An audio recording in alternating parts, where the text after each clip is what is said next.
Good morning, my friend. I hope you're doing well. I am so excited to be speaking with you today. It is, what day is it? 11th of August, 2023. I'm Dr. Lee Warren here on the Dr. Lee Warren podcast, and we're coming in almost to the middle of all in August. Listen, I'm not sure exactly what happened, but we had almost 100 people sign up for becoming subscribers to my Substack newsletter, Self-Brain Surgery with Dr. Lee Warren. Welcome aboard if this is your first time hearing the podcast. Since my book came out 3 weeks ago, we've had several hundred, over 500 new subscribers, and lots of people are coming on board. So if you're new around here, I want to give you just a quick little introduction to the podcast, just in case this is the first time you've ever heard this. I am a brain surgeon. I also write books and podcasts and do all kinds of things like that, but I'm a surgeon, a neurosurgeon at my core. And the thing that you have to know about that is that as a neurosurgeon, I have the ability and the license, the legal right, to change your mind. If you have something going on with your head, if you've gotten a head injury or a brain tumor or something like that, I'm allowed to go in there. I'm allowed to go in there and change your mind. I can remove part of your brain. If it's injured, I can remove a blood clot or repair a skull fracture, do something to change the way your brain works. But here's the secret. Here's the thing that surgeons don't often talk about. I can't make new brain cells for you.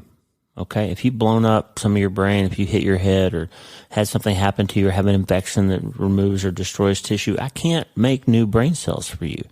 Your creator can do that, but I can't do it. I can at best only try to improve the environment for the brain cells that are already there to work a little more efficiently. At best, I can remove pressure. I can take the situation and try to make it a little bit healthier, but I can't actually make your brain better. I can de-stress it. I can't make new brain cells for you. So here's the secret. You are already better than I am at your own brain surgery.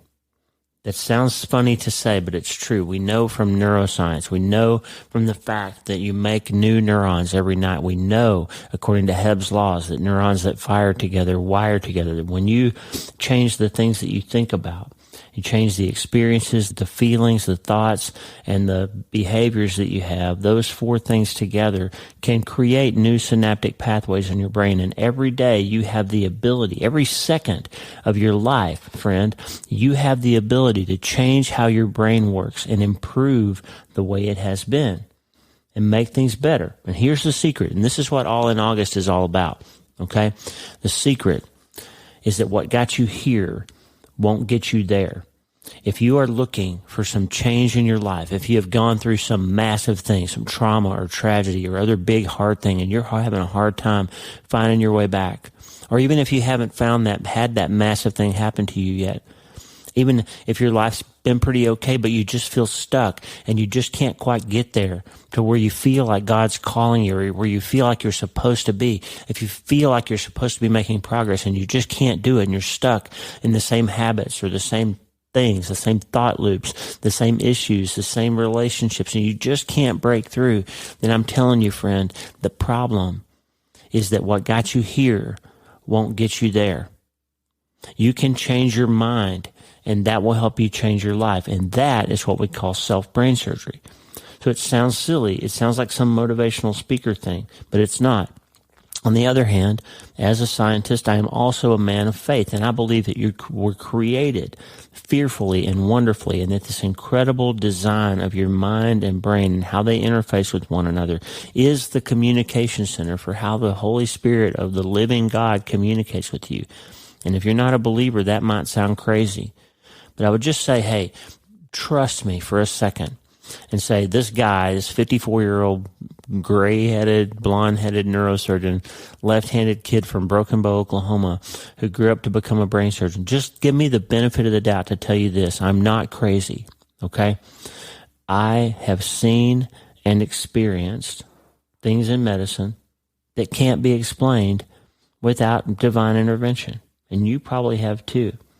So don't write it off and say this is just motivational speaking or that it's just optimism or any of those things. There are some things that you can learn If you can connect your neuroscience and your life and your thinking and your faith all together, if you can smash them together, as Lisa's going to tell us in a minute, then you can do something amazing, because you've figured out that what got you here won't get you there. And it's all in August, and we're going to try to get there this month, because I'm always saying, look over my shoulder, my new book is called Hope is the First Dose. And one of the definitions of somebody I read, it said, hope is the belief that you can get there from here.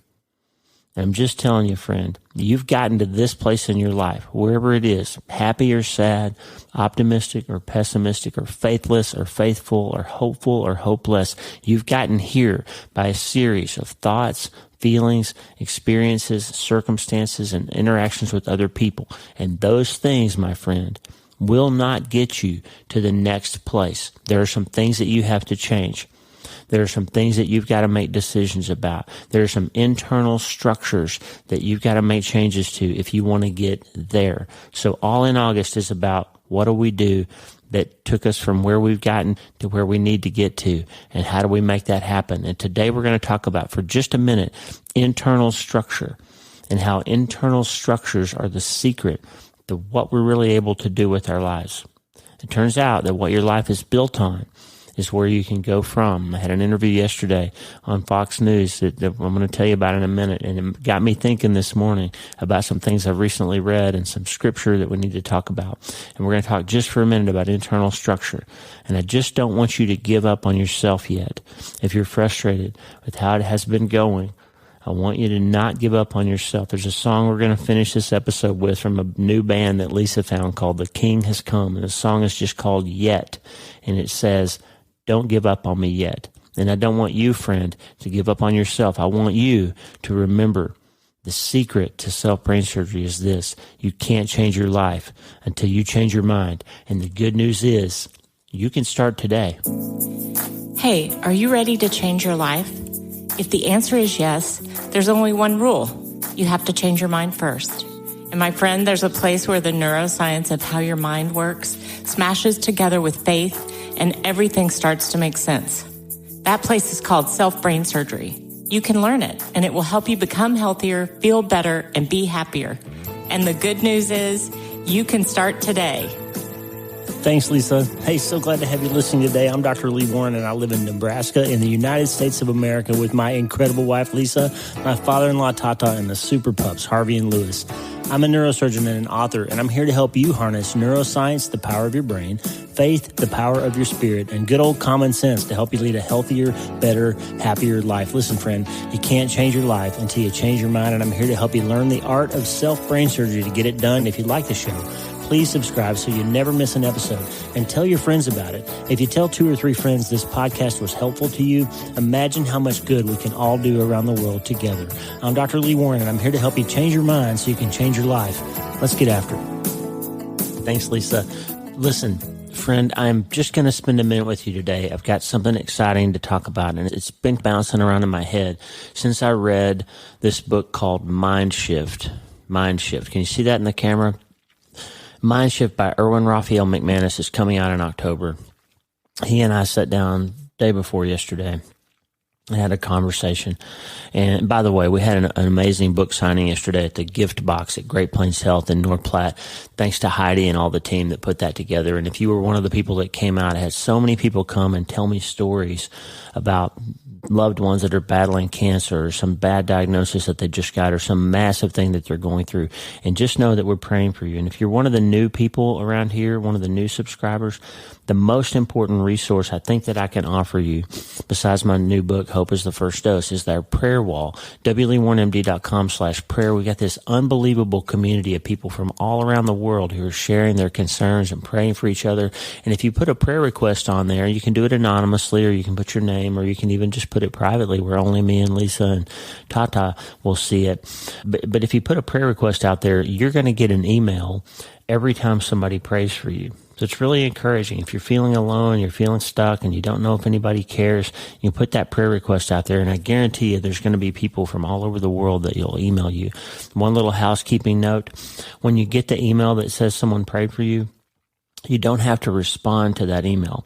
It's an automated system-generated email that when somebody says that they've prayed for your prayer request, you'll get an email.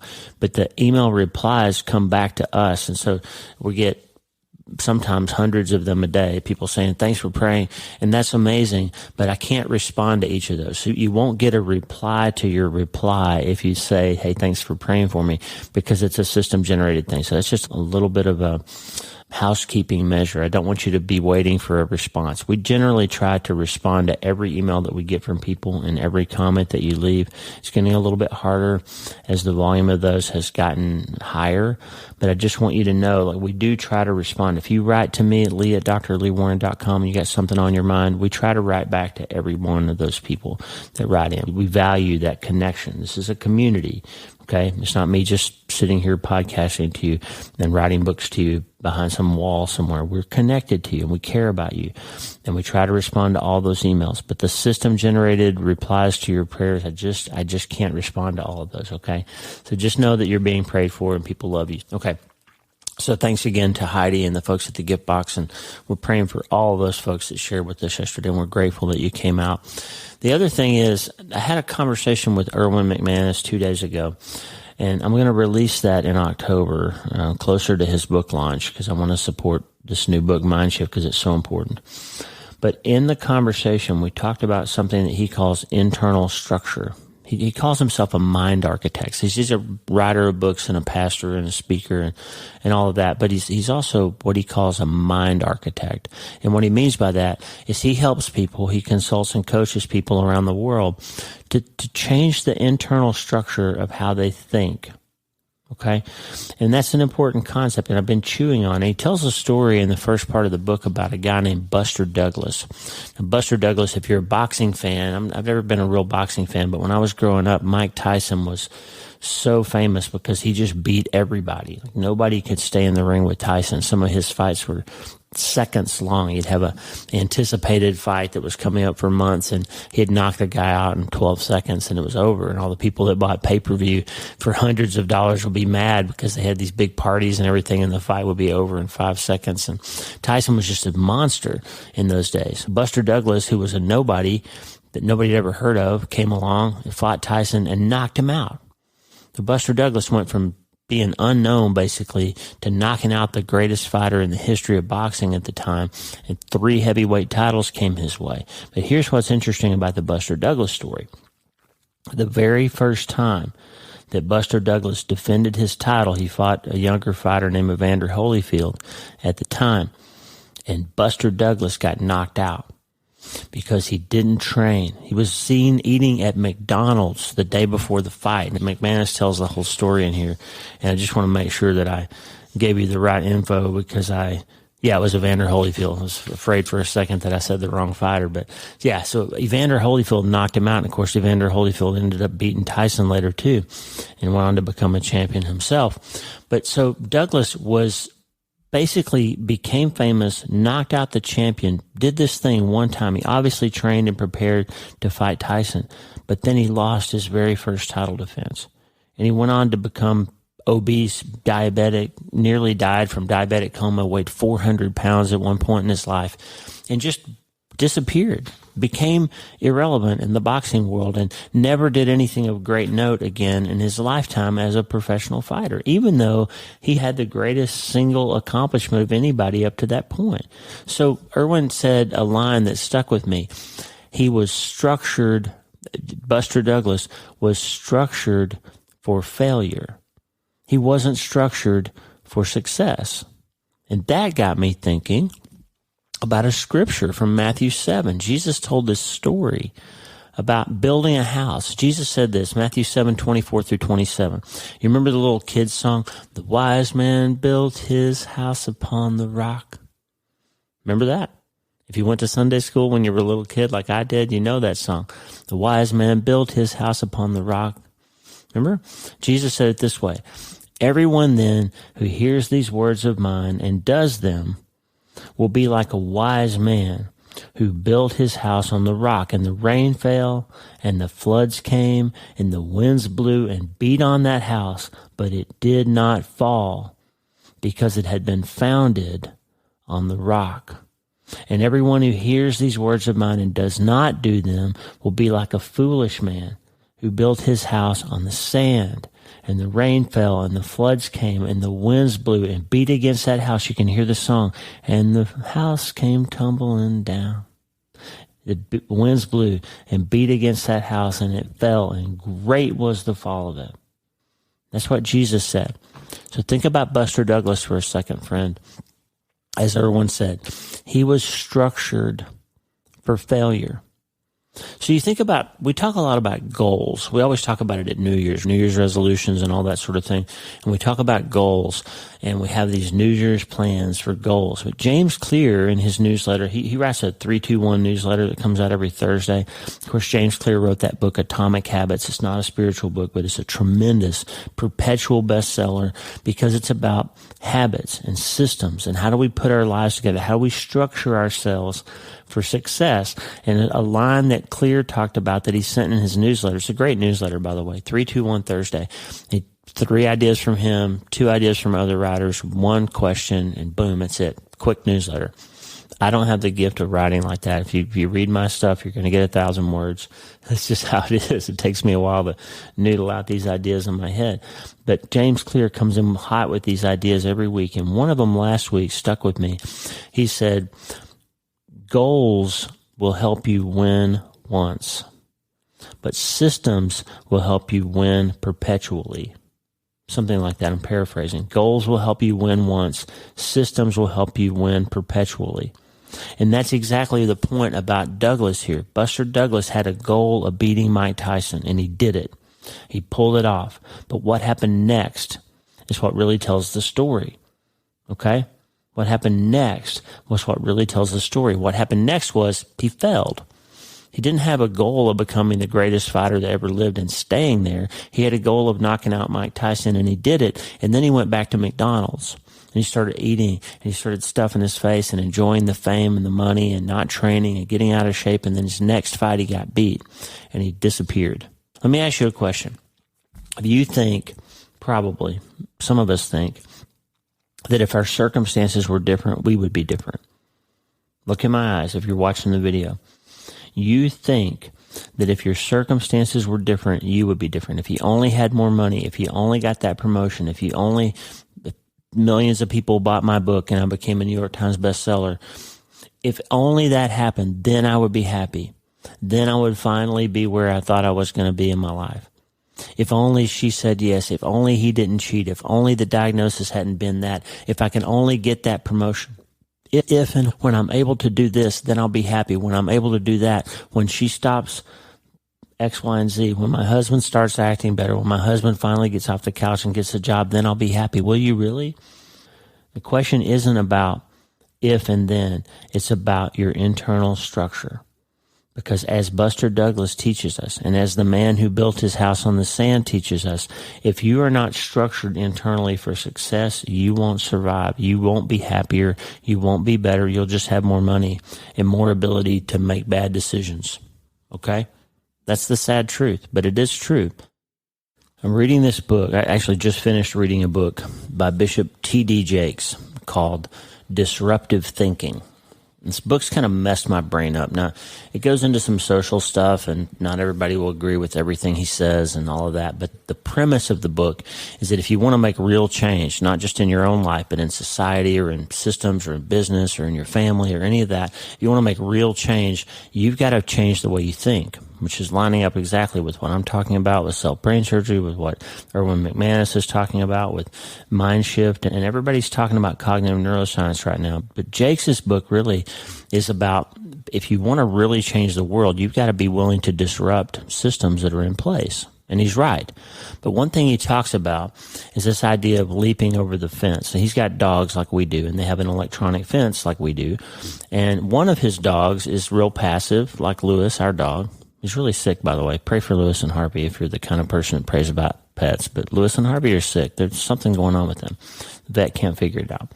Anyway, one of their dogs will basically accept the limitation of the electronic fence and just have their world defined by the smaller yard that's available to them from the electronic fence. And one of their dogs wants to go outside the fence and has calculated that it's worth the pain of getting shocked to run through the fence. They figured out, like Harvey, our other dog, Harvey figured out a long time ago that if he really wants to go get that rabbit or chase that coyote, he'll run through that digital fence and it'll shock him and he'll wince and whelp, but he'll keep running because he knows that system will stop shocking him after a few seconds and he'll be free. And he's done it a million times. We'll look on the map and he's broken through the digital fence. He's out in the hayfield or out in the river somewhere, and we got to go find him. TD Jakes was just talking about the difference in these two dogs, and one of them accepts the limitation of the fence, and one of them understands that it might hurt to go through the fence, but there's a world of freedom out there and other things that they can explore, and it's worth it to them to accept the pain of breaking through that fence. And I've seen the same behavior in Harvey and Lewis. It turns out people will do the same thing. Some people are willing to jump the fence. But the problem is, what happens when you do jump the fence? What happens when you finally get to that place that you've always thought you were going to go to? You'll discover, yes, there are new opportunities out there. Yes, you might have more money, more fame, more experience, more titles, more degrees, more whatever. You might actually, quote unquote, make it in this new place. But guess what else you're going to find out there? New threats, new problems, new storms, new people sniping at you because they want your new position. Okay? If you find your way to this new place that you always thought was going to make you happy, that you always dreamt of, you're going to find that there's a whole new set of circumstances and challenges and issues and problems and all of that. But the one thing you also will find out is you're the same person you were before you jumped over that fence. And if you don't have internal structures that are designed for success, you're going to have a problem. If you didn't build your house on the rock, you're going to have a problem. Now, sometimes the fence comes to you, okay? Sometimes you go through the massive thing. You get the phone call like we did almost 10 years ago, and you find out your son died, or you find out your spouse has become unfaithful, or you find out your business went bankrupt and the market went south and you're not going to be able to retire like you thought you were. Or you got a diagnosis and your husband can't swallow or chew or can't move their arm anymore, and you're going to have to take care of them instead of growing old with them. Yeah, I'm talking to you. I've got a friend who's going through that right now. What do you do then? If your house is built, friend, on the sand of another person being healthy, or on the sand of you having to get a promotion to be happy, or on the sand of your health holding up, on the sand of your finances holding up. If your house is built, if your internal structure is built on circumstances that can be challenged or changed when the storm comes, then you're in trouble. I had an interview yesterday with Lauren Green. She's a longtime Fox News host and has a podcast with Fox. And back in 2020, when we released my previous book, I've seen the interview, which you should read, by the way, if you haven't. But I've seen the interview. Came out in January of 2020. We were in New York City, Lisa and I, for the launch. And we were on Lauren Green's show at the Fox News headquarters. It was a really cool experience for me and Lisa. But Lauren and I yesterday talked on the phone, another interview for my new book, Hope is the First Dose, and she asked me a question. She told me a story of a friend of hers who had a major challenge and lost a child and just went crash. Her house came tumbling down, and she turned basically her faith off. She decided that she couldn't believe in a God who would allow these things to happen in her life. And friend, I'm saying that to you to say this. There's going to be some things that come along and challenge you. There's going to be some massive things that occur, and you're going to struggle if your house is built on the circumstances that you thought you knew. If you had a set of beliefs and you thought that you had to have them to be happy, then when you no longer have them, you won't be happy. That's a shifting sand, okay? So I'm saying that all in the context of saying this. If you have an internal structure that's designed to succeed regardless of what happens to you, if you have a system instead of a goal, if you're Buster Douglas and you're training to fight Mike Tyson and your goal is to beat him, then once that's over and you've finally done that thing, you're not set up internally for continued and perpetual success, then what happens next? You've jumped the fence, You've gotten the title, you've gotten the fame and the money and the fortune and all those things that come along with that. What happens next will determine the rest of your life if you're happy or healthy or whole or not. Let me ask you a question. Can you name the last 5 Heisman Trophy winners? Can you name the last 2 Heisman Trophy winners?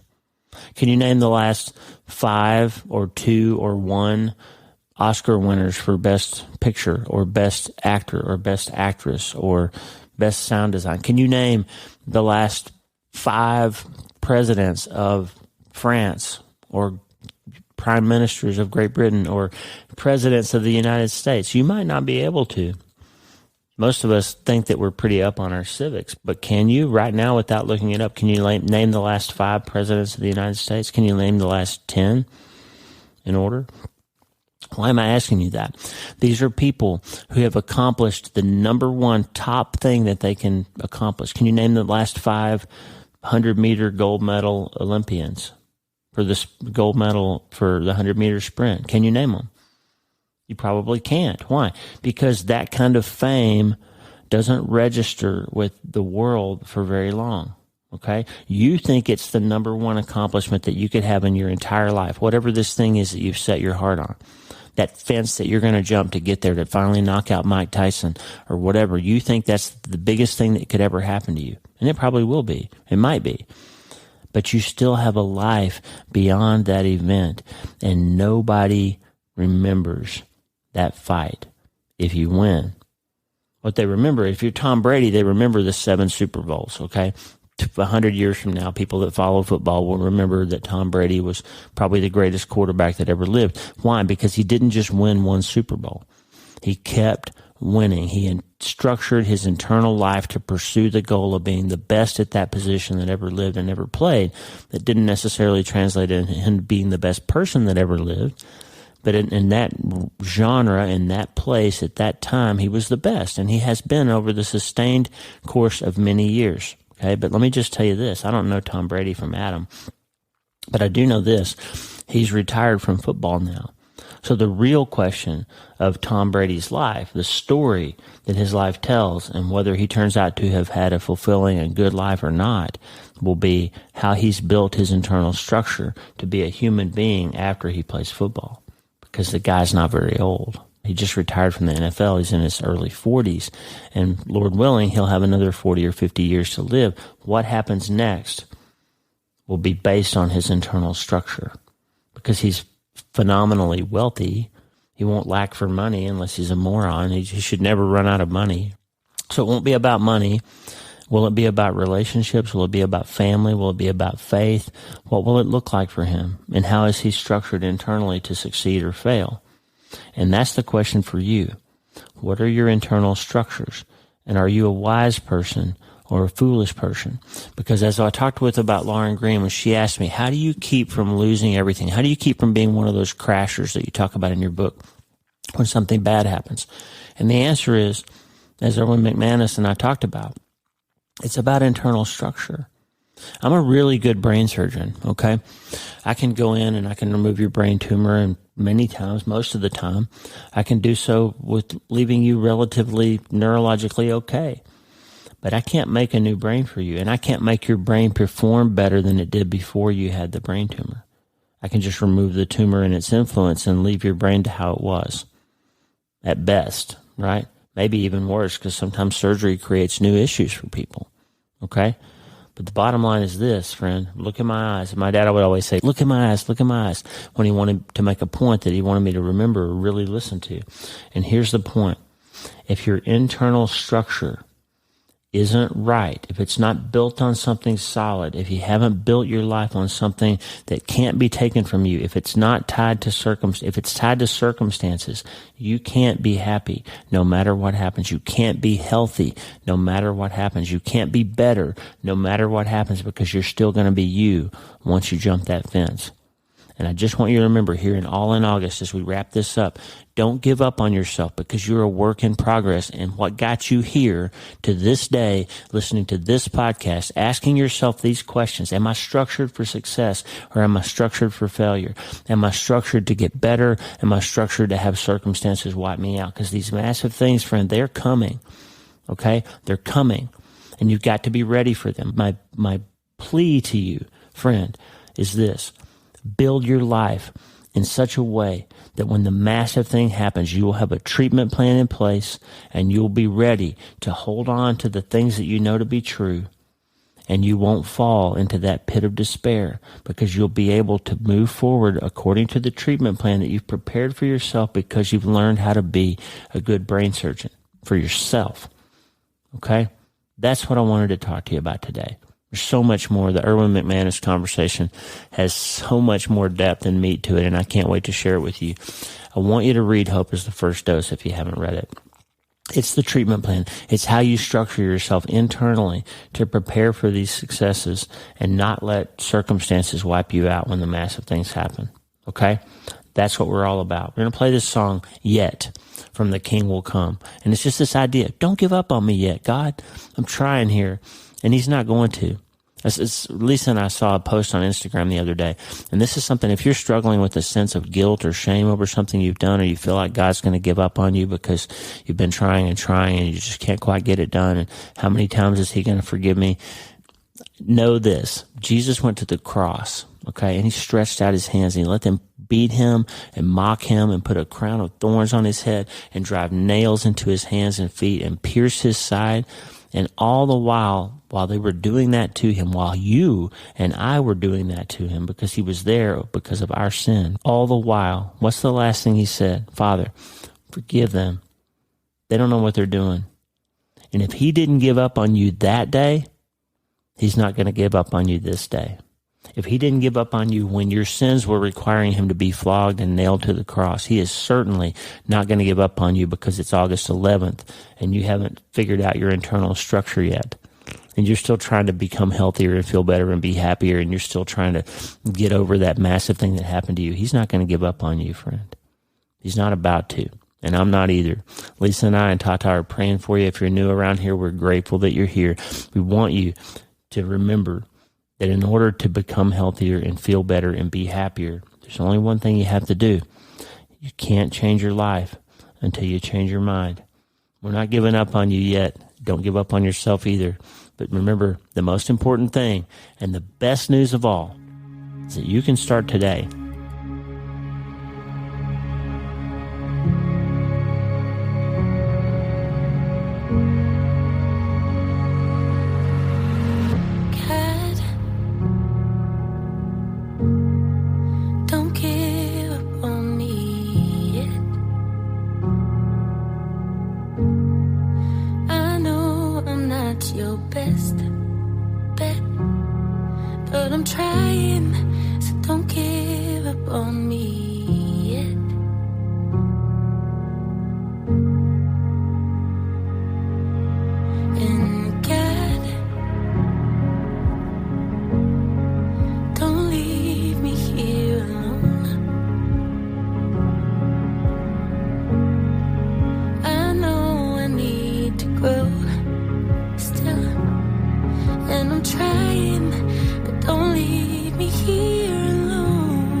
Time and time again, but I still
And I think that you're trying to tell me it's okay.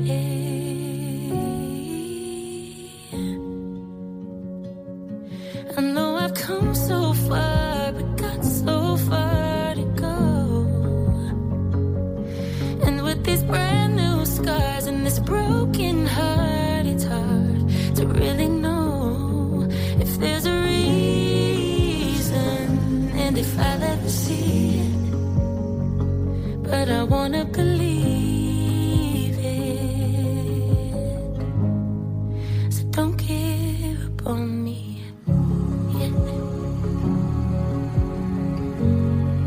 Don't give up on me.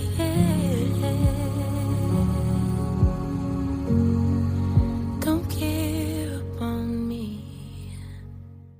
Hey, thanks for listening. Please subscribe to the show so you automatically get every episode. And if you like the show, you'll love my weekly letter. Check out my writing at drleewarren.substack.com, drleewarren.substack.com. Get the free newsletter every week for my best prescriptions for becoming healthier, feeling better, and being happier through the power of faith and neuroscience smashing together via self-brain surgery. drleewarren.substack.com. And if you need prayer, go to the prayer wall at wleewarrenmd.com/prayer.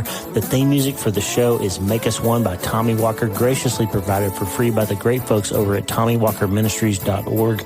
Check it out and consider supporting them. TommyWalkerMinistries.org. Remember, you can't change your life until you change your mind. And the good news is you can start today. I'm Dr. Lee Warren. I'll talk to you soon. God bless you, friend. Have a great day.